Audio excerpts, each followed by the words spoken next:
Good morning. We're going fishing. I haven't been fishing in a while. The weather's been terrible for many weeks here. Just high winds and it just has never let up. Today it's supposed to be calmer in the morning, the afternoon. Again, the bad winds start to come back. But I'm out. I'll stay out as long as I can, I think. And I'm at a lake I haven't been to in probably 12, 13, 14 years. So I'm looking forward to going fishing here. We're certainly post-spawn. Some of you guys up north are starting to get into your spawning season. We're past that here. So let's go see what we can do. Come on along. You're going to have a good time.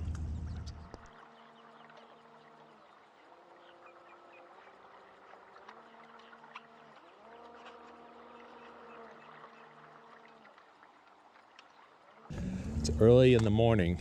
They're just a couple of minutes past sunrise. I guess throw a top order at first. I'm not sure how long that will last, but I want to try. It's a black and silver whopper plopper. It's not the really big ones, it's a smaller one. All right. Now we're gonna go along this Kissimmee grass edge. At least that's my intention to start out here.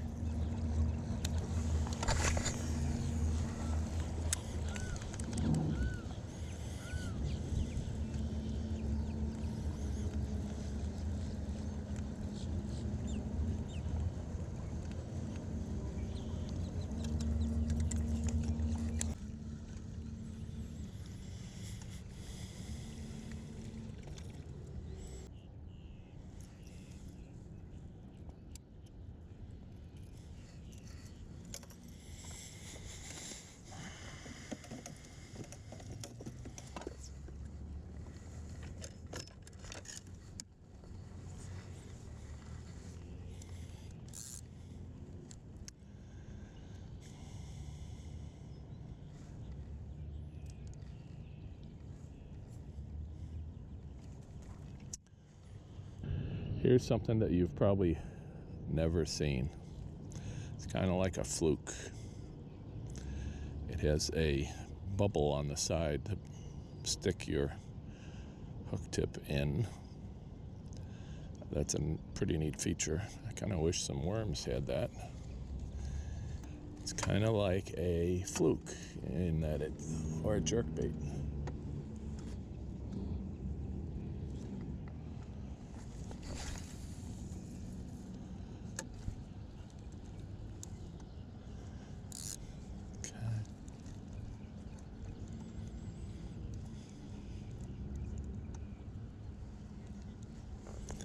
It just has a different look. I don't even know if they make these anymore. I think it's called a Hogley.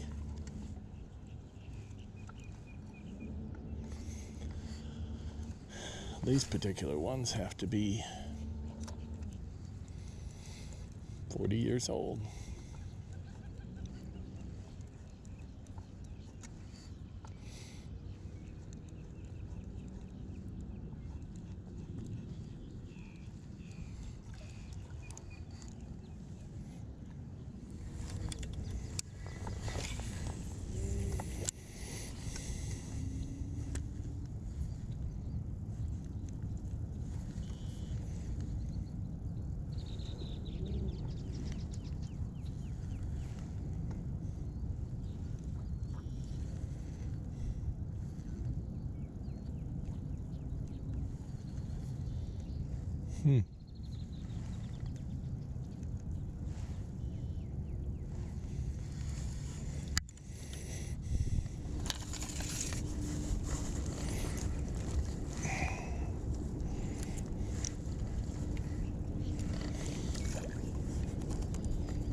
Well, isn't that interesting?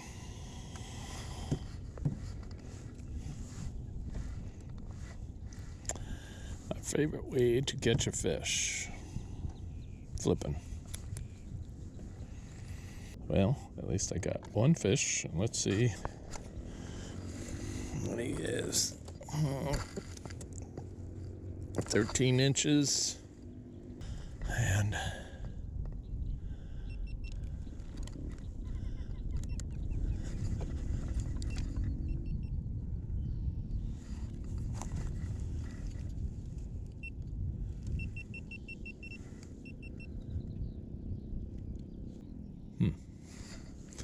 probably my battery is low. All right, buddy. There you go.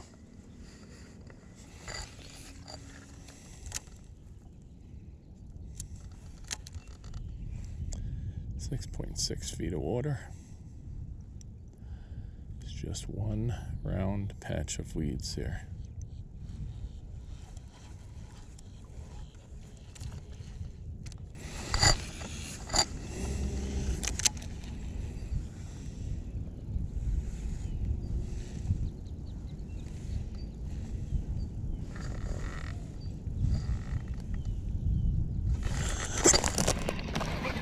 Here we go again.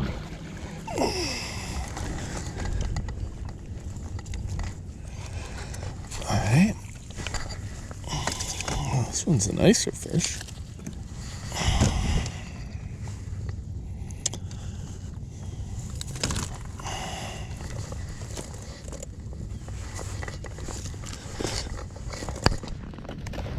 Okay.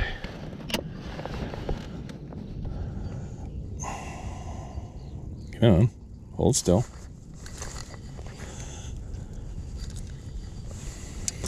All right. That's a little bit better. Nothing spectacular, but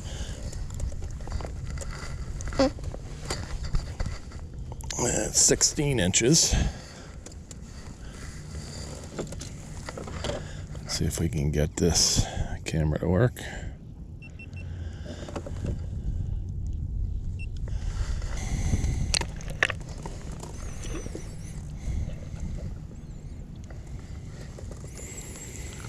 Okay, that was a Guggen bait. And kind of was getting torn up, so I'm going to put in a new one. Okay, 1.5 ounce sinker. 2 bobber stops. I think it's a 3/0 or 4/0 trocar flipping hook. All right. There's no really top or bottom. I'm going to go in the middle, just to the bend. Come right out through the middle line. Put this in, spin it around, so the barbs catch. Okay, mark where I want it. Come down. Now, unlike regular worms and things like that, I bury this into the plastic pretty good. And this is 65-pound braid, and it really does do a good job of pulling right through the middle of this. So let's try this again. There's another lake through that cut straight ahead. And this it's just a patch of this weed that's out in front of it. I don't know if there's a current that comes from there. I don't feel a current, but it's right out in front of it. And it's the only patch right here. So I'm thinking that it's like the first, especially if fish go back there to spawn.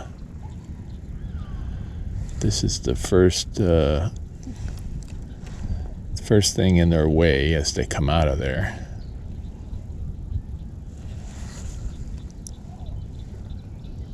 The first piece of cover.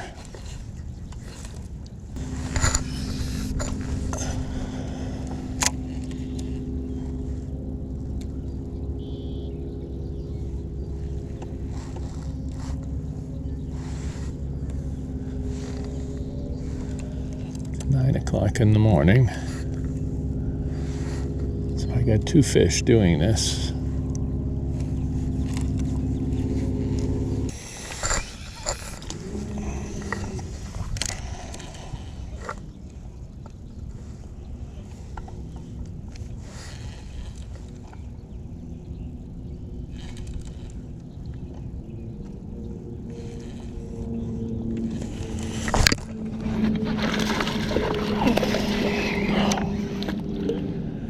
Well, geez, he was on a long time. I didn't even realize it. 3rd fish, but didn't get him.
Well, forgot to put the camera on, and I'm doing the same thing, flipping in offshore grass. It's just a circle right here, and it's in 5.4 feet of water. That's about what the other one was. I fished some other ones over here that are closer in 4 foot and no bites. And 12 inches, not a big fish, but at least I'm catching something.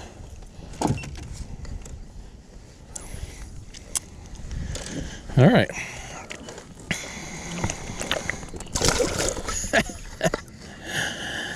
Yeah, well, that was kind of mean, but at least he was alive and frisky enough to get me soaked. All right, so that was third fish in the boat, and third fish in the boat, and the 4th fish, the other one I lost right as I was flipping them in the boat, I suppose. Okay, now I want you to remember something. I've only fished on this lake once. That was a long time ago. At least, I don't know, 12 years ago or more. And that was in a kayak. So I don't have any special spots here. I don't have any idea. If I remember right, I think I only caught 1 fish that day. Maybe 2, but... And from the boat launch, I went in the other direction, not this direction. So I am in this lake and have no idea what's good or bad. I'm just kind of winging it. So the pattern I've developed so far is that the fish are in offshore clumps of weeds. This is a kind of like a cabbage weed. I can't remember the name of it. And I'm flipping an 1.5 ounce sinker with a crawfish looking trailer.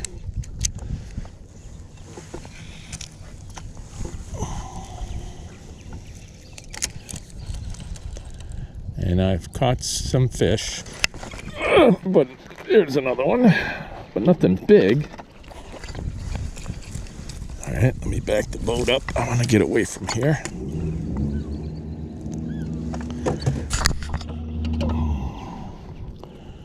You know, it's 2 casts here and 2 fish. I guess I can't ask for too much more than that. And this one's a little bit bigger than the last one, but again, they're not anything special. And got him. There he is. Nothing crazy. Make sure, yep. And he's almost 14 inches, not quite.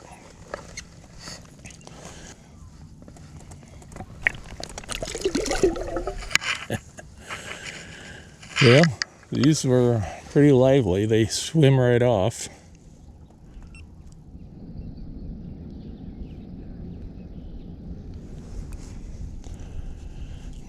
Now see on this, there are 2 little catches here. One in here and one here on the keepers on the hook. It's a plastic doodad here. I try to get it in so that this is still in the body and this little nub is on the outside, and I'll show you. Pull it through. Okay, first nub is out right there. The other nub is in the body. Now I turn it around, okay, and lift it up and insert this back into the body. This has got enough gap that, and at 65-pound test, when I yank on this, it will come through that plastic pretty easily. So much so that I haven't missed any doing that so far. All right.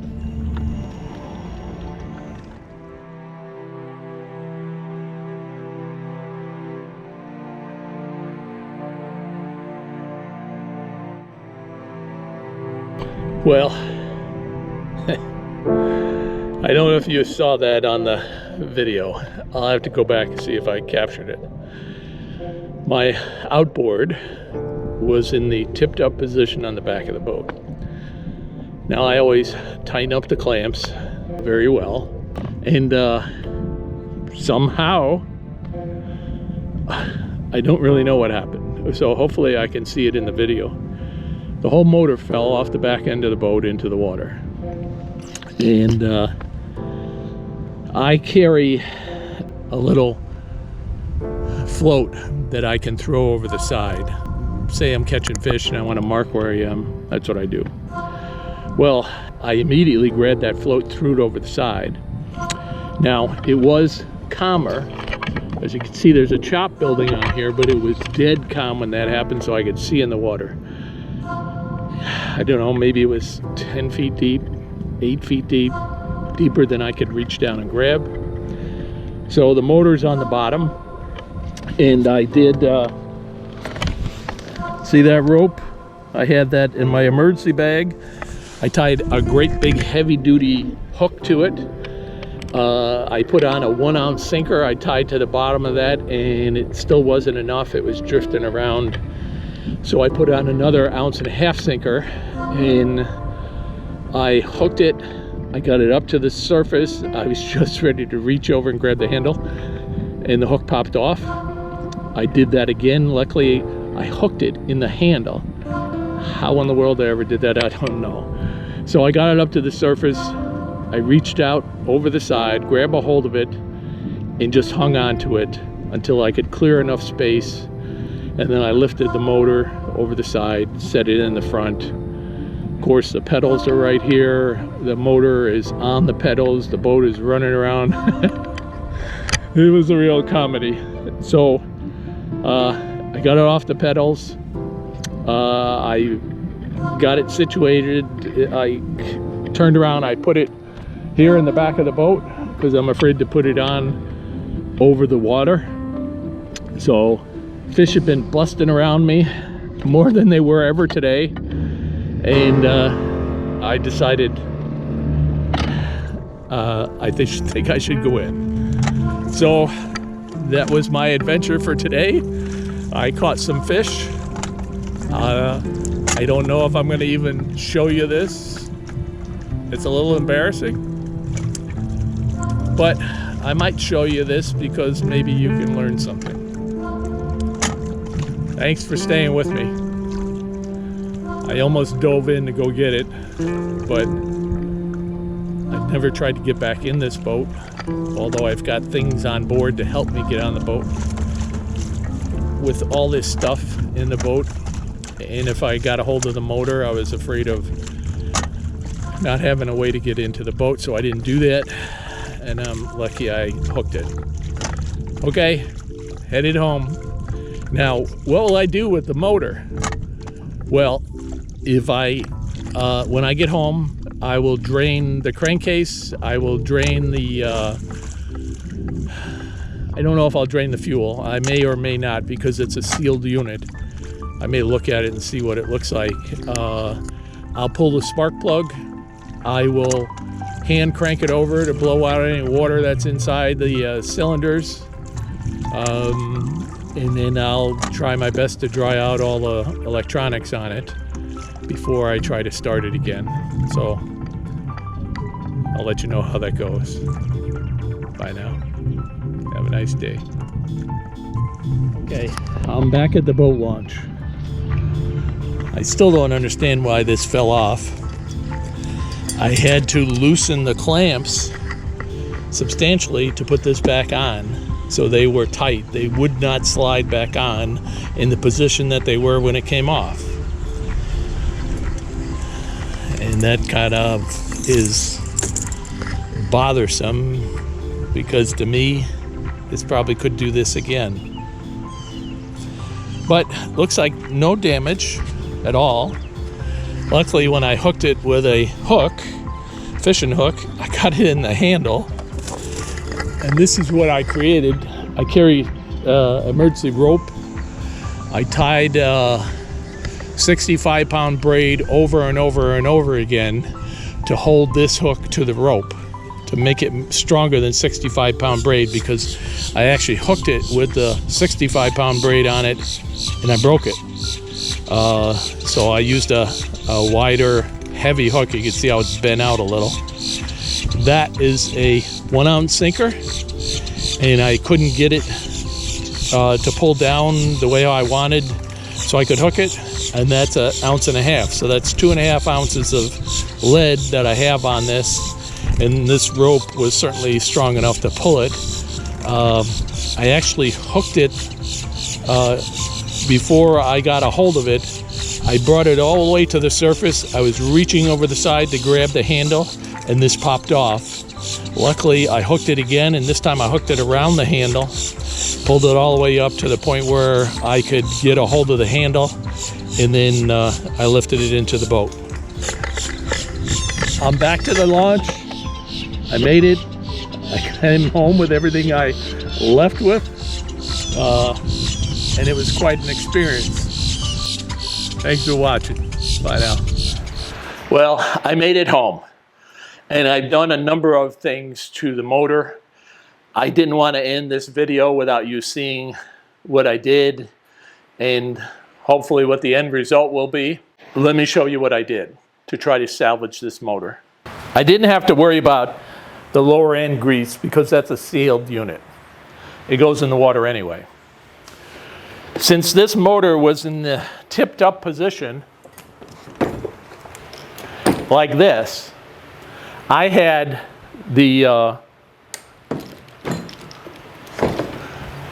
fuel in the off position. I had the switch here for the fuel to go to the carburetor in the off position, so I knew that the fuel system was just fine. So what does that leave left? When I pulled the cowl off, everything seemed to be pretty dry. Just some wetness on the outside of the motor. I pulled the breather element off, all the way down to the carburetor. The carburetor had a little bit of moisture on it. It might have been fuel. It was hard to tell. I smelled it, but it smelled kind of like fuel. So I was okay. I pulled the entire cowling off. Everything looked okay. I pulled the spark plug out. I cranked, first of all, the spark plug was dry. I cranked it over with the spark plug out. The kill switch was off. And that, if there was anything in the cylinder, it would have blown it out. There was no moisture in the cylinder.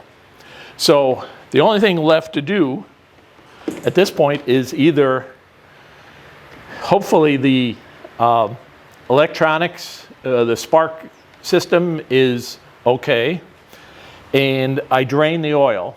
I drained the oil, I cranked it over, I drained the oil, I cranked it over, I filled it fresh oil each time, cranked it over. I did that 6 times. And I got it to run, and I would let it run for a couple of minutes and change the oil. So when I got all done, I put the top back on.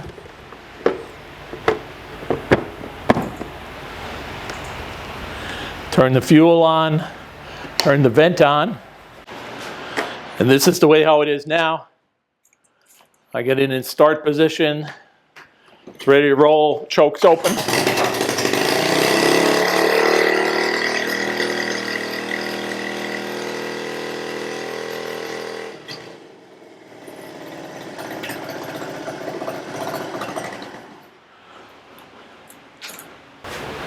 So as you can see, it runs just fine. I still have no idea how it fell off of here. Somehow it had to have slid off there. And like I said at the boat launch, I could not put this back on and slide it back on because the clamps were that tight. So it had to be tight. Maybe they weren't 100% tight. I don't know. I usually tighten those down. So I don't know. But I'll be cranking them down now just to make sure. I'd like to put a safety cable onto here, but I don't know where to attach it to in the boat. Maybe I'll figure out something.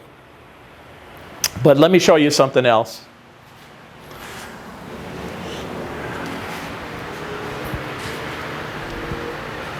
See this? This is 2 oil changes, and this has been sitting for 2 days. That's the water that was in the crankcase down here, and that's the oil floating on the top. So the issue is, do I have it all out? I've changed the oil, as I said, 6 times already, so I think I got it all out. And as long as it's got enough lubrication to run the motor without it being an issue, if there's a tiny bit of moisture, that moisture, if there is any left, will boil off. And in case you've always been wondering, no, outboard motors do not float. So thanks for watching. And for real, I'm going to say goodbye now. See you next time.